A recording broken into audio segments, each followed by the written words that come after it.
Hello मित्रों, दोस्तों, भाइयों, बहनों, बेटियों,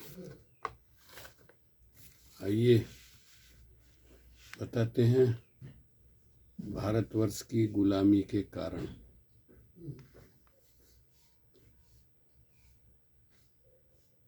यदि हमने आर्थिक स्वतंत्रता को ही पूर्ण स्वराज अथवा मुकम्मल आज़ादी समझ रखा है तो हम आज़ादी के असली अर्थ नहीं जानते। आज़ादी का अर्थ है आर्थिक तथा मानसिक स्वतंत्रता।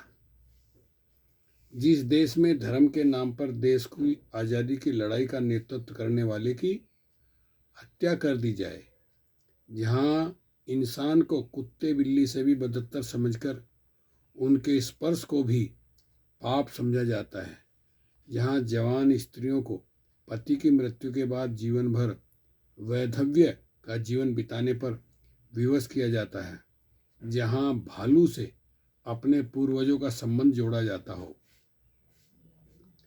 जहाँ धार्मिक भावनाओं के कारण जंगली जानवरों से अपना खेत चराकर अपने गरीब भाइयों को अन्न के लिए तड़फा कर जान देने के लिए मजबूर किया जाता हो, वहाँ क्या केवल विदेशी शासन के चले जाने पर स्वतंत्रता का वातावरण उत्पन्न हो सकता है?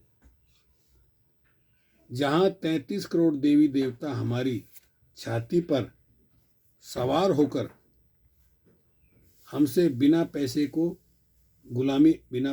गुलामी करा रहे हो, वहाँ से अगर अंग्रेज शासक चले भी गए तो क्या फर्क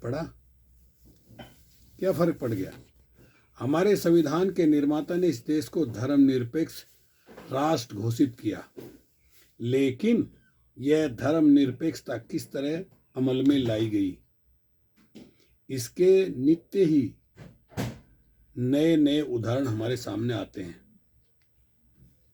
1984 में हमने धर्म के नाम पर देश की प्रधानमंत्री इंदिरा गांधी की निर्मम हत्या करके दिखा दिया कि हम कितने धर्मनिरपेक्ष हैं।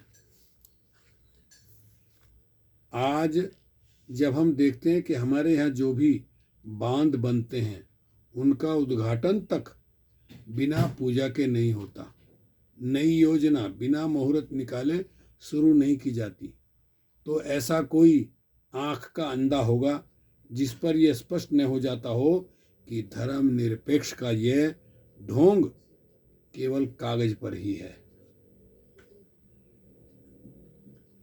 सच बात तो यह है कि हम राजनीतिक दास्ता से तो अवश्य मुक्त हो गए हैं, लेकिन धार्मिक दास्ता और रूढ़िवादी परंपराएं हमें अपनी जंजीरों में उसी प्रकार जकड़े हुए हैं।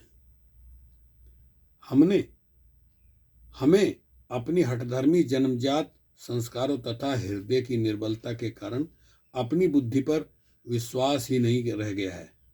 जब तक हम अपनी पुरानी रूढ़ियों तथा धार्मिक दास्ता को अपनी संस्कृति समझकर मानसिक गुलामी का भार ढोते रहेंगे, तब तक हम आर्थिक गुलामी से मुक्त होकर भी गुलाम के गुलाम ही रहेंगे। हमारा समाज आज अवगुणों की खान बन गया है। इसे अंधविश्वास, संकीर्णता, हठधर्मी, पोंगापंथ, पूर्वग्रहों के अलावा धर्म और ईश्वर ने ऐसा दूषित कर दिया है कि यह स्वतंत्र मानव के रहने योग्य नहीं रहा है। जहाँ पत्थर को देवता, पशु को अपना पूर्वज और इंसान को पशु से बदतर समझा जाता हो, जहाँ स्त्रियों की जीवन पर्यंत सतीत्व और पति की सेवा का पाठ पढ़ाकर गुलाम बनाए रखने का व्यापार चलता हो, जहाँ अन्न के एक एक दाने के लिए तड़प कर जान देने वालों की और ध्यान न देकर जाने कितना अन्न हवन कुंड में फेंक दिया जाता हो, जहाँ पढ़ लिख कर भी मनुष्य एक कल्पित ईश्वर के आगे नाक रगड़कर भीख मांगता हो, वहाँ मानसिक स्वतंत्रता की कल्पना करना ही फिजूल है। जिस समाज के पुरुष अपने को भगवान की साखी मानकर हिजड़ों का सा जीवन व्यतीत करने के आदी हों, वहाँ पौरुष कैसे ठहर सकता है? ऐसे सड़े गले समाज का तो एकदम मूलोच्छेद करके उसे फिर से नया रूप देना होगा। जहाँ मानव को अपनी विद्या और बुद्धि पर पूरा विश्वास हो, जहाँ वह अपनी शक्ति को जन कल्याण में लगाने की तत्पर रहे, जहाँ वह धर्म और ईश्वर की गुलामी छोड़कर गौरव से अपना मस्तक ऊंचा करके चल सके।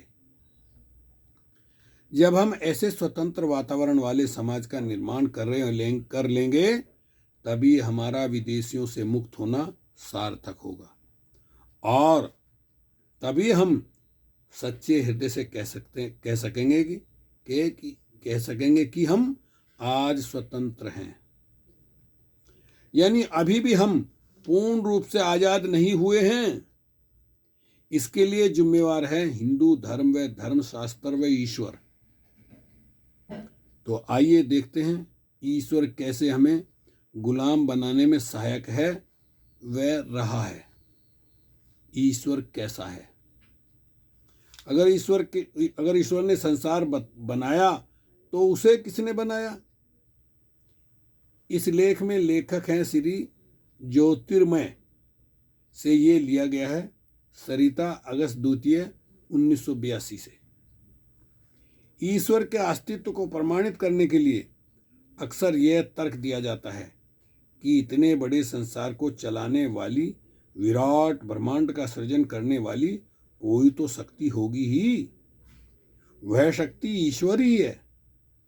आखिर बिना बनाने वाले के यह सब कैसे बन सकता है?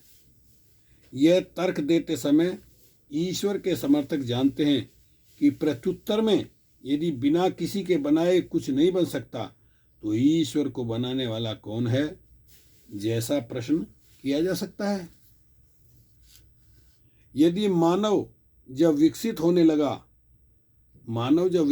लगा होगा और उसके मन में अपने आसपास की चीजों को देखकर यह प्रश्न उठा होगा कि ये कैसी बनी, तब कुछ अधिक समझदार हो गए चालाक लोगों ने देवी देवताओं और ईश्वर की कल्पनाओं में उलझाकर अपने को श्रेष्ठ और अधिक समझदार होने की धाक जमाई होगी। यही वर्ग आगे चलकर ब्रह्मांड, पुरोहित और धर्मगुरु बना तथा मनुष्य के मन में उठने वाले प्रश्नों को ईश्वर के इर्द गिर्द उलझाता रहा।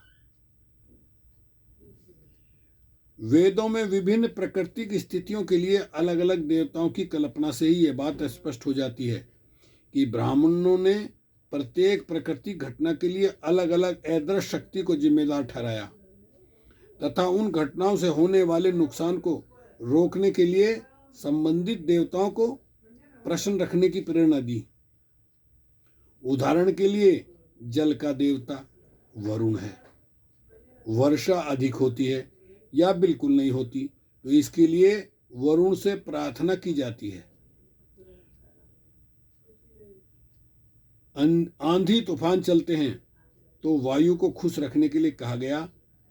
अधिक गर्मी पड़ती है, धूप तेज निकलती है तो सविता सूर्य की शरण में जाने का उपदेश दिया गया। अग्नि, इंद्र, कुबेर, मरुत, अश्वनी कुमार और देवताओं का अस्तित्व इसी प्रकार मनुष्य की समझ के विकास और आवश्यकताओं में वृद्धि के साथ गढ़ा जाता रहा। रोग के लिए अश्वनी कुमार, साधनों के लिए कुबेर, संघर्ष की स्थिति में इंद्र और मृत्यु से बचने के लिए यम जैसे देवता गढ़े गए। जब इनसे काम नहीं चला तो अंत में ईश्वर की कल्पना की गई जो इन देवताओं के ऊपर है और देवता उसकी इच्छा के अनुसार चलते हैं। ईश्वर के रूप में धर्मगुरुओं के हाथ में एक ऐसा सिक्का आ गया जो अभी तक चल रहा है और धड़ल्ले से भुनाया जा रहा है। मनुष्य का थोड़ा सा विकास होते ही कुछ अधिक विकास कर गए चालाक लोगों ने इस सिक्के को ढाला और उसे इस कदर महिमा मंडित किया कि लोगों के मन में उसके बिना कोई भी सफलता नहीं मिलने का अंधविश्वास जम गया। यह अंधविश्वास आज जिंदा है। वर्तमान युग में तीव्र गति से विकास करते जाने पर भी ईश्वर का अंधविश्वास ज्यों का त्यों कायम है। कभी किन्हीं ईमानदार विचारकों ने ईश्वर के ख्याली अस्तित्व को नकारा भी तो उन लोगों को उखाड़ने की ऐसी चालाकियां की गई जिनकी कोई मिसाल नहीं मिलती। पहला उदाहरण हम चारवाक का ही लेते हैं। चारवाक ने सर्वप्रथम कहा कि कहीं कोई ईश्वर परलोक नहीं है, जो कुछ है सो यही है और जीते जी है। वेद शास्त्र तो पंडितों ने अपने स्वार्थ की पूर्ति के लिए रचे हैं। चारवाक के सिद्धांत सीधे और सरल थे, वे लोकप्रिय भी हुए। इसलिए चारवाक के अनुयायियों का एक नाम लोकायत भी पड़ा। किंतु ब्राह्मणों ने मिलकर चारवाक का इतना तीव्र विरोध किया कि आज न तो उसके संबंध में कोई प्रामाणिक जानकारी मिलती है तथा न ही उनके सिद्धांतों को कोई संग्रह, उनके सिद्धांतों का कोई संग्रह, केवल कुछ सूत्र मिलते हैं और वे सूत्र भी इतने अर्थपूर्ण हैं कि उनकी प्रेरणाओं को आज भी अपनाया जाए तो मनुष्य सर्वतोन्मुखी प्रगति कर सकता है। ईश्वर के अस्तित्व को नकारने वाला दूसरा व्यक्ति बुद्ध का है। गौतम बुद्ध ने पहली बार यह कहा कि हम जो भी दुख उठाते हैं या सुख पाते हैं उसका कारण हम स्वयं ही हैं। कोई ईश्वर नहीं है जो तुम्हारे सुख दुख का निर्णय करता है और उसके बारे में सोचने की भी कोई जरूरत नहीं। बुद्ध चूंकि एक राजा के पुत्र थे, इसलिए बुद्ध को उखाड़ पाना संभव नहीं हुआ। हजारों लोग उनके अनुयायी बन चुके थे। हालांकि उनकी मृत्यु, इसमें उन्होंने बताया विष दिए जाने से तो नहीं हुई, गलत है ये। उनकी मृत्यु तो मशरूम की सब्जी खाने से वो डाइजेस्ट नहीं कर पाई हुई थी। फिर भी उनके सिद्धांतों का इतना प्रचार हो चुका था कि चारवाक की तरह उनका उन्मूलन संभव नहीं था। इसलिए ब्राह्मणों ने चालाकी से काम लिया और बुद्ध को भी अवतार कर उन्हें भगवान बना दिया। हिंदू ग्रंथों में बुद्ध का उल्लेख विष्णु के नवावतार के रूप में हमें मिलता है। भागवत में कहा गया है कि जब असुर वैदिक धर्म मानने लगेंगे तो उन्हें वैदिक धर्म से विरत करने के लिए विष्णु बुद्ध के रूप में उतार लेंगे तथा अपनी मोहक वाणी द्वारा उन्हें वैदिक धर्म से विरत करेंगे। भागवत 2.7.37। इस तरह का प्रचार बौद्ध धर्म के मूल उद्देश्य के नष्ट करने से सहायक सिद्ध हुआ। जो लोग ब्राह्मणों के चंगुल से निकलकर बौद्ध बने थे, इस प्रचार के कारण से वे संशय की स्थिति में पड़ गए। कहा जा रहा था कि बुद्ध का अवतार असुरों को दिग्भ्रांत कर वैदिक धर्म से विमुख करने के लिए हुआ था, तो कौन अपने को असुर कहलाना चाहेगा, जो उस समय गाली की भांति प्रयुक्त होता था। ब्राह्मणों ने बुद्ध प्रभाव को किस तरह नष्ट किया, ये अलग चर्चा का विषय है। यहाँ इतना ही कहना पर्याप्त होगा कि अपने समय के सबसे बड़े ईश्वर विरोधी बुद्ध को ईश्वर के रूप में प्रतिष्ठापित कर ब्राह्मणों ने बड़ी चालाकी से काम लिया और उसमें सफल हुए। ईश्वर की सत्ता का प्रचार। हजारों साल से ईश्वर की काल्पनिक सत्ता का प्रचार और शिक्षण इस प्रकार किया जाता रहा है कि बड़े बड़े प्रतिभाशाली विचारक, वैज्ञानिक और बुद्धिजीवी भी उस पर बिना कुछ विचार किए विश्वास कर लेते हैं तथा जहां पुरुषार्थ से काम लेना चाहिए वहां ईश्वर की कृपा का सहारा लेकर अपने आप को छलने लगते हैं। ईश्वर के संबंध में बहुप्रचारित विशेषताओं में से कुछ इस प्रकार कहा जाता है। ईश्वर सभी प्राणियों से पिता की तरह स्नेह रखता है। सवाल उठता है, ईश्वर सबका पिता है और अपनी सभी संतानों से प्रेम करता है, तो समाज में कुछ लोग सुखी और कुछ लोग दुखी क्यों दिखाई देते हैं?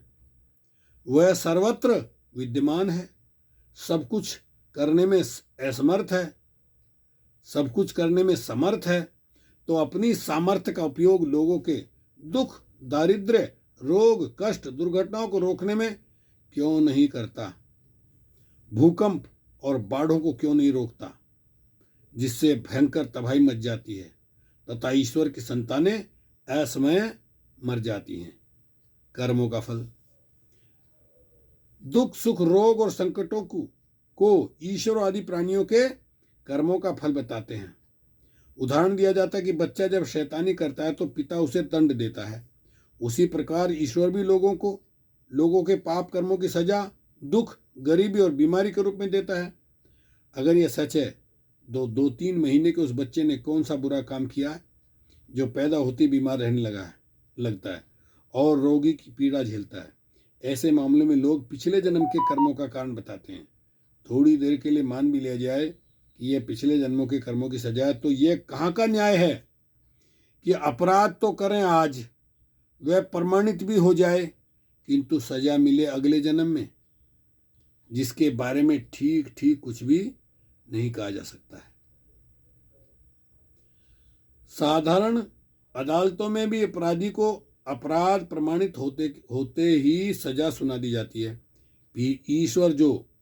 फिर ईश्वर जो सर्वव्यापी है, सब कुछ जानता है, पाप करने वालों को तुरंत दंड क्यों नहीं देता? चोरी के उद्देश्य से घर में घुसते ही चोर को दिखाई देना बंद क्यों नहीं हो जाता? किसी स्त्री पर कुदृष्टि डालते ही लोगों की आंखें क्यों नहीं फूट जाती? किसी का उत्पीड़न किए जाने पर तुरंत उसकी सजा क्यों नहीं मिलती? ईश्वर तो सब कुछ करने में समर्थ, और अगर वह इतनी संतानों को पाप में लिप्त नहीं होने देना चाहता तो तुरंत रोकथाम कर सकता है, लेकिन ऐसा कुछ नहीं होता। इसका क्या कारण है? ईश्वरवादियों को यह धारणा भी कर्म फल के सिद्धांत को अनुचित ठहराती है, जिसके अनुसार जो कुछ भी होता है सब ईश्वर की मर्जी से होता है। कहते हैं ना, होई है सोई जो राम रचि राखा, को करी तरफ बढ़ावई शाखा। जैसे कई सिद्धांत वाक्य हैं जिन्हें दोहराते हुए लोग सब कुछ ईश्वर की मर्जी से होने की बात करते हैं। इसका अर्थ यही है कि बुरे काम भी ईश्वर की मर्जी से होते हैं। ईश्वर स्वयं पहले तो प्राणी से खुद बुरे काम करवाता है और बाद में उस पर दंड भी देता है। यह कहाँ का न्याय है? ईश्वर की दयालुता के संबंध में भी यहाँ एक प्रश्न चिन्ह उठता है। कोई व्यक्ति किसी संकट में फंसता है और किसी प्रकार बच जाता है, या मान लिया ईश्वर ने ही उसका संकट दूर कर दिया, तो उसके लिए ईश्वर को धन्यवाद देने की क्या जरूरत है? क्या जरूरत है? यह संकट ईश्वर की मर्जी से ही तो आया था, क्योंकि उसकी मर्जी के बिना कुछ भी नहीं होता। और जब ईश्वर की मर्जी से ही संकट पैदा हुआ है, उसने संकट दूर करने की तथाकथित कृपा की, तो उससे ईश्वर दयालु कहाँ सिद्ध होता है? बल्कि इससे तो यह सिद्ध होता है कि ईश्वर अपना बड़ापन सिद्ध करने के लिए, महत्व जताने के लिए पहले घाव करने और फिर मरहम लगाने जैसी ओछी और नीच हरकत करता है। अगर दान, दक्षिणा और पूजा पाठ से खुश होकर ईश्वर किसी के पापों को क्षमा कर देता है, तो इससे बड़ा भ्रष्टाचारी और रिश्वतखोर कोई नहीं है। 1.25 रुपये के प्रसाद से जिसे फुसलाया जा सके और चोरी, डकैती, हत्या, बलात्कार जैसे अपराधों को क्षमा कराया जा सके, उसका न्याय निष्पक्ष कैसे हो सकता है? यह तो साधारण बुद्धि वाला व्यक्ति भी समझ सकता है। वह कितना शूद्र और टुच्चा हो सकता है, वह लोगों को बुरे कर्मों का दंड देता होगा, यह बात किसी भी समझदार व्यक्ति के गले से नहीं उतर सकती। तो साथियों, वीडियो चूँकि लंबी हो जाएगी, इसलिए बाकी अगली वीडियो में रखेंगे। ओके, शुक्रिया, धन्यवाद। तलो एगो, फिर मिलेंगे, मिलते रहेंगे।